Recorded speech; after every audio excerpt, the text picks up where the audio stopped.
Ever feel bloated after a meal and then wonder if you're allergic to something you ate? Today, we're gonna break this down. What is a food allergy versus a food intolerance, or maybe something else? So let's break down a food allergy, a food intolerance, and a food sensitivity. Let's start with food allergy. A food allergy means that you actually have allergy antibodies circulating in your blood, so that even if you're exposed to a trace amount of what you're allergic to, you can develop a life-threatening allergic reaction. Now, typically those reactions occur within minutes to hours of ingestion of the food that you're allergic to. Now, what exactly happens if you have a food allergy? Itching, redness, swelling, difficulty breathing, and in rare cases, anaphylactic shock, where your blood vessels dilate and all the blood rushes to your feet. 90% of the time, if you have a food allergy, you're gonna develop some sort of a skin symptom or maybe some swelling. Now let's shift to an intolerance. An intolerance, or another way to think of it, is a food that just doesn't agree with you, typically occurs if you're lacking perhaps an enzyme that allows you to break down something. So the best example, lactose intolerance. And guess what? I have news for you. Only about 30% of the population can really break down lactose past the age of 8 or 9. So that means 70% of us are walking around probably with an undiagnosed lactose intolerance. So what are the symptoms associated with that?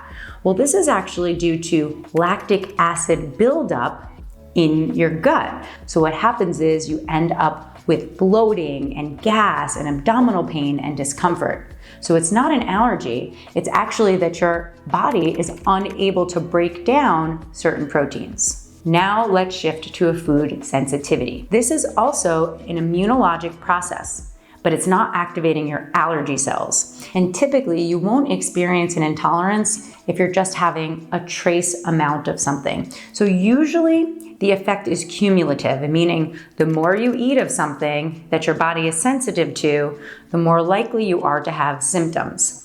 So what symptoms are we talking about? I really hope you're enjoying the video so far. Now do me a favor, go ahead and hit that subscribe button. All right, back to the video. So what type of symptoms does a sensitivity cause? Well, oftentimes it's stomach or GI symptoms. So similar to the intolerances, things like bloating, abdominal pain, or discomfort. You can also get weird rashes. You can also get headaches, body aches, muscle pain, or discomfort. And what's really tricky about intolerances is it doesn't often happen immediately after you eat the food. So it can happen hours or even days after ingestion. Now, another important thing to note is that there really isn't a good test to identify a food sensitivity. Now, there's lots of tests out there, but I'm telling you, they are a waste of money. The best way to identify a food sensitivity is doing something called a food diary. All you need to do is write down everything that you eat within a 1 to 2 week period of time. The other thing you want to do is write down how you're feeling. But don't try to correlate those two things, because it can get really confusing. And again, something you eat today